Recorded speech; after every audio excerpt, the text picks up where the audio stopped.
Hello everybody, Timothy Bailey with Project Learn and our video for today.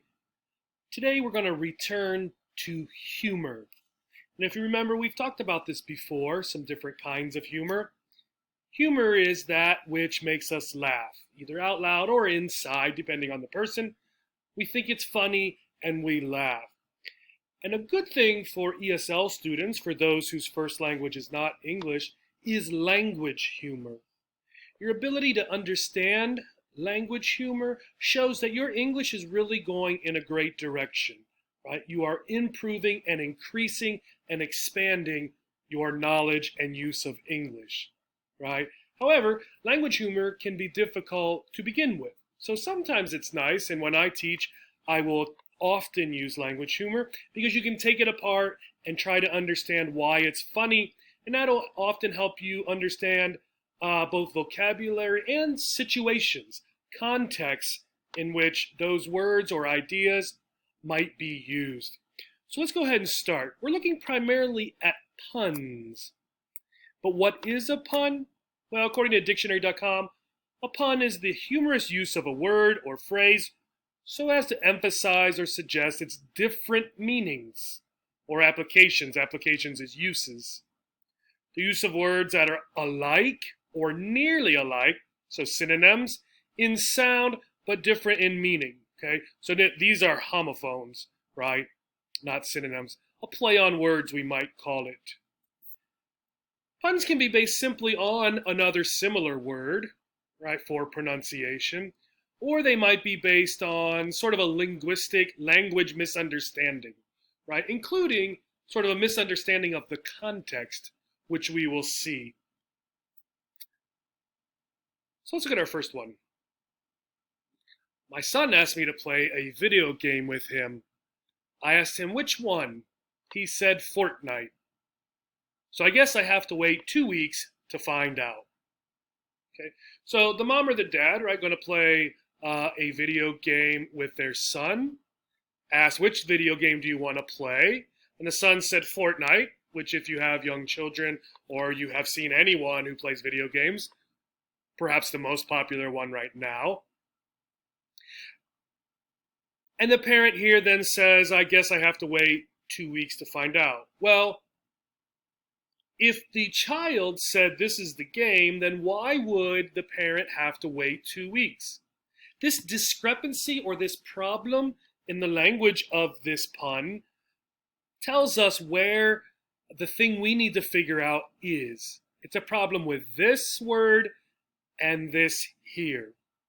Well, the problem is that another word, remember, sounding the same but having a different meaning, Fortnite, N-I-G-H-T, is an old word. We don't use it as much anymore in the United States, although I do believe they still use it a lot in England and perhaps some other English-speaking countries.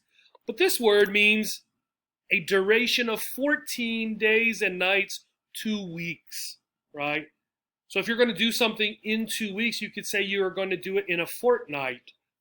So the parent here is hearing this word and not the video game Fortnite.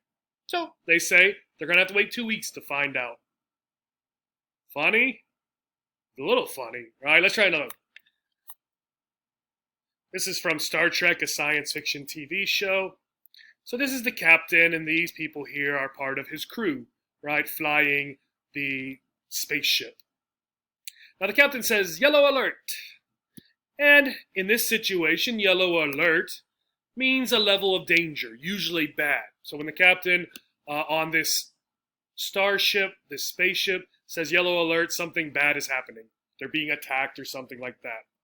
Well, again, pronunciation and the sound, right? Part of what you often have to do with puns is to not imagine how the word is spelled, but to hear it. And if we hear this, yellow alert like this sounds like yell alert, oh alert, the verb, right? And then oh alert. So all of the crew says oh alert, oh alert, oh alert, oh alert. And then of course the captain is frustrated, right? Because that's not what he meant, okay? So again, the idea as they gave us in the definition, sounds alike, is often a key thing in puns. Let's look at another one. So puns can also be about the context more even than just the words. So what is the context here when you see this? Before you even read, when you see this picture, what do you think is happening? Think about that, and then begin to read, right? The woman here says, why do you think you'd be suited for this job? Well, they're talking about jobs. Well, then this woman is interviewing, maybe she's a manager or something, or an owner of a business, and she's interviewing this man here. Okay, so a job interview. Now our language and our context are going to both be important to understanding what is happening. So again, the woman says, why do you think you'd be suited for this job? And the man says, because that's the dress code. Why is that funny? Okay. And again, what you want to look for is you want to look for where the problem might be. So in this section, the only real important words would seem to be these two. The others are just sort of function words. So dress code, if we go up here, we have the word suited, right? So let's look. Suited, right, in this context, the context that the woman here is using it, means appropriate or right for. So why do you think you'd be right for or appropriate for this job? But down here, right, and this is the funny part, we know it's a pun, right? So it's funny, so there must be a problem with the man's understanding. And there is. For the man, he, right, is referring to the dress code. The dress code is what you should wear, either for school or your job. So then he is taking suited to mean something like clothed, right? So he will be suited, he will be wearing a suit, this kind of clothing, because that's the dress code. That's what you should wear, okay? So here, again, suited, the idea down here, two different meanings, right? Two different meanings. Let's try another one. Again, this is a job interview one. So the job interviewer. At the start, you'll be earning £20,000. This is British money. Later, that will increase to £40,000. Me, okay, I'll come back later. This one is even more really about context and the vocabulary than some other puns, right? What does me here, this character, misunderstand? Well, I'm misunderstanding this idea of later and the money, right? And later really has two sorts of understandings that are possible.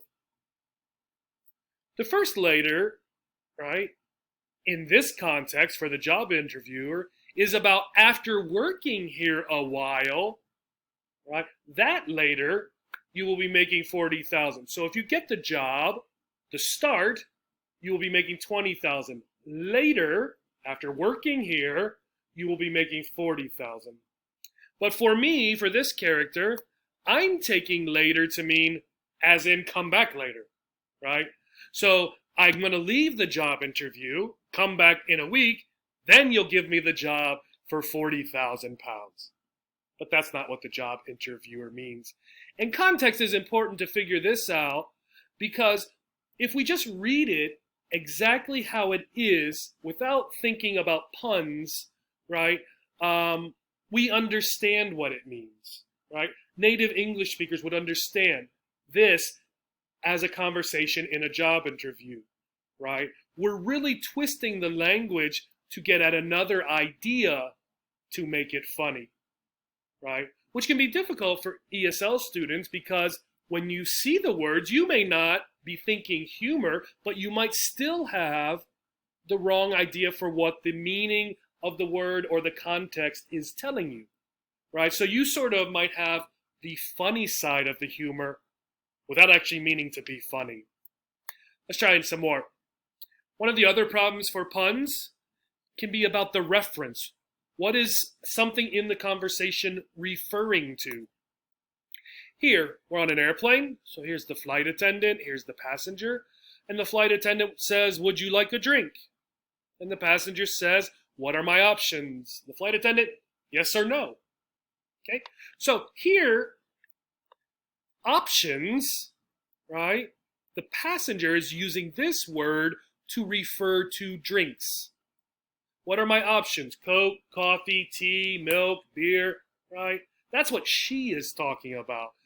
But the flight attendant is using options to refer back to the question. So your options for this kind of question are yes or no. This is a yes or no question. How many options? 2, yes or no. So you can see in this one, both the passenger and the flight attendant, their language, their understanding of the context again, is referring to 2 different things, right? 2 different things. Let's try another one. So here we're at a doctor's office. Here is the patient. Here is the receptionist, right? Takes appointments. And the patient says, I need a doctor's appointment. And the receptionist says, okay, how about 10 tomorrow? And the patient says, no, I don't need that many. So again, we have something referring to the wrong thing, which is why it's funny. The receptionist here, when she uses 10, is referring to time. I need a doctor's appointment. Okay, how about 10 a.m. tomorrow, for example? That is what she is talking about.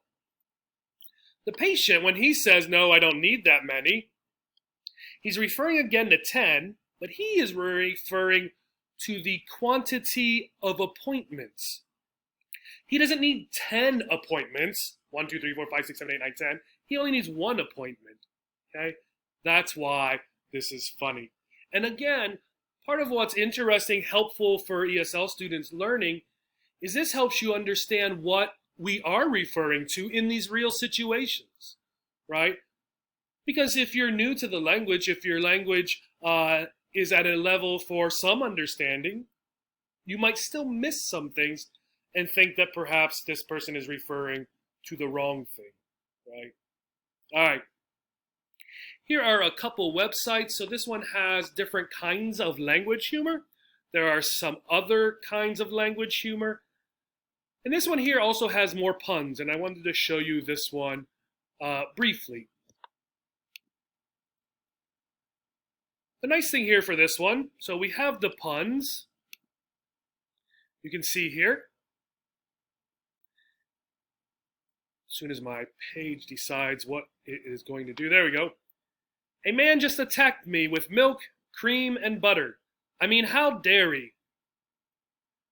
Dairy is the place or the production of things like milk and cream and butter and cheese. Those are all dairy products, right?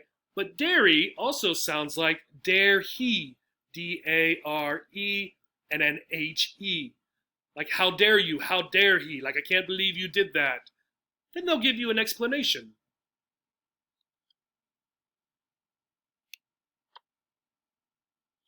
Which I will show you because my recording is not working for the audio right now. The pun is based on the word dairy, which is pronounced the same way as dairy, right? If you use a linking R and drop the H in he. So we might say dare he, but if we're speaking quickly and other English speaking cultures might say dairy, dropping the H is what they're telling us here. Okay? So this is a nice website. This website works with puns and pronunciation together because pronunciation is important. I hope this was fun. I hope you enjoyed the puns. They can be a challenge sometimes, even for native speakers. Sometimes people, I can't believe you said that, right? But they're funny and they're very good to help with English. Check out the website, look for puns when you see them, and try to see if you can figure out why they are funny. Thank you, and have a great day.